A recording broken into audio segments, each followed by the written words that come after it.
Secret Wars நம்மள நெருங்கிட்டு இருக்க சமயத்துல ஸ்பைடர்மேன் 4 படத்துக்கான ஏகப்பட்ட லீக்ஸ் ரூமர்ஸ் கிடைச்சிருக்கு. அதுல முக்கியமா ஸ்பைடர்மேன் 4 படத்துல சோனி அவங்களோட ஒரு சில முக்கியமான கேரக்டர்ஸை ஸ்பைடர்மேன் 4 ஓட இணைக்கிறதுக்காக பிளான் பண்ணிட்டு இருக்கதா லீக்ஸ் கிடைச்சிருக்கு. அது என்ன ஏதுன்றத பத்தி தான் இன்னைக்கு நம்ம மொத்தமா டிஸ்கஸ் பண்ண போறோம். அப்படியே நம்ம சேனலுக்கு சப்ஸ்கிரைப் தட்டி விட்டுருங்க, வீடியோவை கிக் ஆஃப் பண்ணிடலாம். அவெஞ்சர்ஸ் டூம்ஸ்டே கூடிய சீக்கிரம் நம்மள நெருங்கிட்டு இருக்க சமயத்துல கிங் பின்னும் டேர் டெவிலும் எந்த விதத்திலையும் ஸ்பைடர்மேன் கூட இணைய போறதுலன்றது நமக்கு ஆல்ரெடி தெரிஞ்ச விஷயம் தான். இதுக்கிடையில அவெஞ்சர்ஸ் டூம்ஸ்டேல சோனி அவங்களோட வில்லன்ஸை எர்த் 688B இருந்து கொண்டு வர முடியும். ஸ்பைடர்மேன் நோ வே ஹோம்ல டேர் டெவில் இல்லனா டெட்பூல் அண்ட் வுல்வரின் இவங்களோட கேமியோஸ் இருக்கிற மாதிரி கூட கதையை அமைச்சிருக்கலாம். ஆனா இதுக்கு முன்னாடி நடந்து முடிஞ்சு போனதை பொறுத்த வரைக்கும் ஸ்பைடர்மேன் படத்துல கிரேவன், வெனம், மார்பியஸ் இது மாதிரியான கேரக்டர்ஸ் பயன்படுத்தப்படலாம். இதை செய்யறதுக்கு அவங்க ஒரு சில அசம்ஷன்ஸ் முன் வச்சாக்கணும். அதாவது பாக்குற நமக்கு நம்புற மாதிரி இருக்கணும். உதாரணத்துக்கு சொல்லணும்னா ஸ்பைடர்மேன் 4ல மார்பியஸை கொண்டு வர போறாங்கன்னா மார்பியஸ் எங்க இருந்து வந்தாரு, ஸ்பைடர்மேன் கூட எப்படி கனெக்ட் ஆனாரு அப்படின்றத நமக்கு புரியுற மாதிரி தெளிவா சொல்ற மாதிரி இருக்கணும். அதை விட்டுட்டு ஸ்பைடர்மேன் 4ல மார்பியஸை கொண்டு வரணும்ன்ற ஒரே காரணத்துக்காக சும்மா கடமைக்குன்னு பண்ற மாதிரி இருக்க கூடாது. Sony Venom the last dance படத்துல அப்படிதான் பண்ணியிருந்தானுங்க. ஆனா வெனம் த லாஸ்ட் டான்ஸ் படத்துல கோடெக்ஸ் கடைசி வரைக்கும் நல்ல கிட்ட கிடைக்காத மாதிரி தான் படத்தை காட்டி முடிச்சிருப்பாங்க.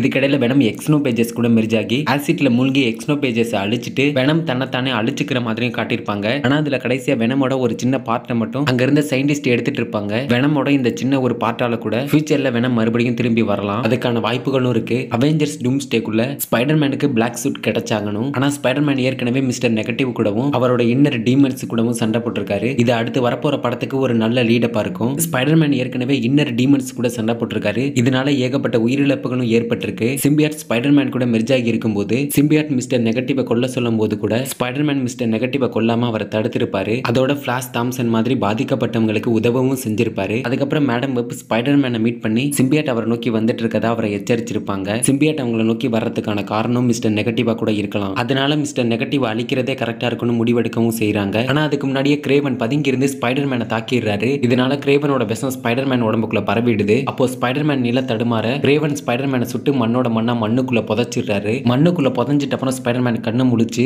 மண்ணை தோண்டிட்டு மண்ணுக்குள்ள இருந்து வெளியே வராரு. வெளியே வந்த ஸ்பைடர்மேனுக்கு கூடிய சீக்கிரம் மார்பியஸ் ஆக மாற போற த நைட் டாக்டர் மைக்கேல் ஸ்பைடர்மேனுக்கு ட்ரீட்மெண்ட் கொடுக்குறாரு. அப்போ ஸ்பைடர்மேனுக்கு எலக்ட்ரிக் ஷாக் கொடுத்து ஸ்பைடர்மேனையும் சிம்பியாட்டையும் தனியா பிரிச்சு எடுத்து ஸ்பைடர்மேன் பழைய மாதிரி குணமாகறதுக்கு உதவியும் பண்ணிருப்பாரு. இந்த ஒரு இன்சிடென்ட் கூட அப்படியே மூவிஸ்ல அடாப்ட் பண்றதுக்கான வாய்ப்புகளும் இருக்கு. இதை தவிர்த்து ஸ்பைடர்மேன் 4ல சோனி அவங்களோட பெரிய கேரக்டர்ஸை கொண்டு வருவாங்கன்னா அது Kraven, agent Venom, king in black இது மாதிரியான பெரிய கேரக்டர்ஸ் தான் சோனி ஸ்பைடர்மேன் 4ல ஸ்பைடர்மேனுக்கு வில்லனா கொண்டு வருவாங்க. சோனியோட இந்த 3 பெரிய கேரக்டர்ஸ்ல யாரு ஸ்பைடர்மேன் 4ல ஸ்பைடர்மேனுக்கு வில்லனா வரப்போறாங்கன்றது தெரியல. மேபி அது யாரா வேணா இருக்கலாம். ஸ்பைடர்மேன் 4க்கான மார்வல் பிளான்ஸ் பத்தின ஏகப்பட்ட ரூமர்ஸ் ஆன்லைன்ல வந்துட்டு இருக்கு. ஸ்பைடர்மேன் 4 படத்துக்கான ரிலீஸ் டேட் தள்ளி போயிருக்கு. 2026ல ஜூலை 24ல ரிலீஸ் ஆக வேண்டிய இந்த படம் ஜூலை 31 வரைக்கும் டிலே பண்ணிருக்காங்க. திடீர்னு எதுக்காக இந்த படத்தோட ரிலீஸ் டேட்டை டிலே பண்ணாங்கன்னு நீங்க கேட்கறது எனக்கு புரியுது. அதுக்கான காரணம் வேற யாரும் இல்ல, நம்ம கிறிஸ்டோபர் நோலன் தான். நோலன் ஸ்பைடர்மேன் 4ல நடிக்க போற டாம் ஹாலண்டை வச்சு த ஒடிசி அப்படின்ற இன்னொரு படம் பண்ணிட்டு இருக்காரு. நல்ல வேளை படத்தை 1 வீக்குக்கு டிலே பண்ணாங்க, 1 இயருக்கு பண்ணிராம. பண்ணிருந்தா அவ்வளவுதான் ஃபேன்ஸ் எல்லாரும் கொந்தளிச்சிருப்பாங்க. பட் எனிவேஸ் கிறிஸ்டோபர் நோலனோட த ஒடிசி படத்துக்கு 2 வாரத்துக்கு அப்புறம் தான் ஸ்பைடர்மேன் 4 ரிலீஸ் ஆக போகுது. டாம் ஹாலண்டுக்கு தொடர்ந்து பேக் டு பேக் 2 தரமான மூவி. நோலனோட படத்தை பத்தி சொல்லி தான் தெரியுமா என்ன? டாம் ஹாலண்ட் ஃபேன்ஸுக்குலாம் ஒரே மஜா தான். ஸ்பைடர்மேன் 4 7 டேஸ் கிட்ட டிலே இருக்கிறதுனால இது ஒரு பெரிய விஷயமா இல்லைனாலும் கூட பீட்டர் பார்க்கர் கேரக்டருக்கு கண்டிப்பா இது ஒரு குட் நியூஸா இருக்கும். இந்த படம் இன்னுமே டிலே ஆகிறதுக்கு வாய்ப்புகள் இருக்கு அப்படின்னு ஆன்லைன்ல ஏகப்பட்ட ரூமர்ஸ் வந்துட்டு இருக்க சமயத்துல சோனி த ஒடிசி படத்துக்கும் 1 வாரத்துக்கு அப்புறம் ஜூலை 26 அன்னைக்கு மார்வல் ஸ்பைடர்மேன் 4 ரிலீஸ் பண்ண பிளான் பண்ணிருக்கதா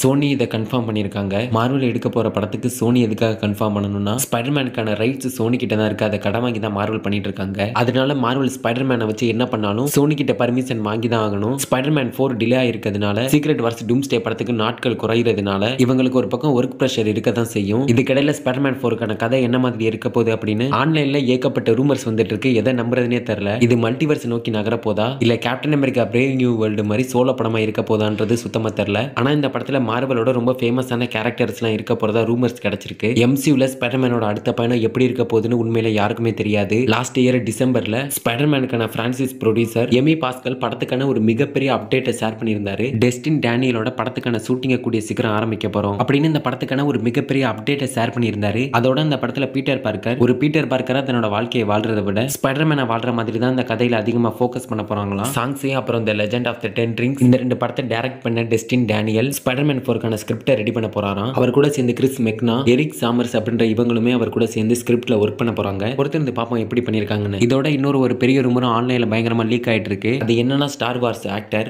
டெய்சி ரிட்லி ஸ்பைடர்மேன் 4ல நடிக்க போறதா ஏகப்பட்ட ரூமர்ஸ் வந்துட்டு இருக்கு. இது எந்த அளவுக்கு 100% உண்மைன்னு கூட தெரியல. மேபி இருக்கலாம். அதோட இவங்க ஸ்பைடர்மேன் 4ல என்ன கேரக்டர் ப்ளே பண்ண போறாங்கன்றது ஒரு கேள்விக்குறியா தான் இருக்கு. ஒருவேளை ஸ்பைடர்மேனோட இன்னொரு கேர்ள் ஃப்ரெண்டா இல்லனா ஸ்பைடர் உமனா அந்த படத்துல இவங்க அறிமுகப்படுத்தப்படலாம். என்ன ஏதுன்றதை பத்தி மார்வல் அவங்க சைடுல இருந்து அபிஷியலா சொல்ற வரைக்கும் நம்ம இதை ஒரு ரூமரா தான் எடுத்துக்க முடியும். கூடிய சீக்கிரம் ஷூட்டிங் ஆரம்பிச்சிருவாங்க. ஸ்பைடர்மேன் 4க்கான ஏகப்பட்ட லீக்ஸ் மார்வல் சைடுல இருந்து வரதான் போகுது. பொறுத்திருந்து பார்ப்போம். இதை விட பெரிய அப்டேட்னா அவங்க கொடுக்கலாம். அடுத்த வருஷம் பேக் டு பேக் 2 தரமான டாம் ஹாலண்ட் மூவி. ஒன்னு நம்ம கிறிஸ்டோபர் நோலனோட தி ஒடிசி, இன்னொன்னு பீட்டர் பார்க்கருக்கான ஸ்பைடர்மேன் 4. ரெண்டுமே ஒரு தரமான மூவி. டாம் ஹாலண்டோட இந்த 2 படத்துல நீங்க எந்த படத்துக்கு பயங்கரமா வெயிட் பண்ணிட்டு இருக்கீங்கன்றத கமெண்ட்ல சொல்லிட்டு அப்படியே நம்ம சேனலுக்கு சப்ஸ்கிரைப் தட்டி விட்டுருங்க. அடுத்த வீடியோல பார்க்கலாம்.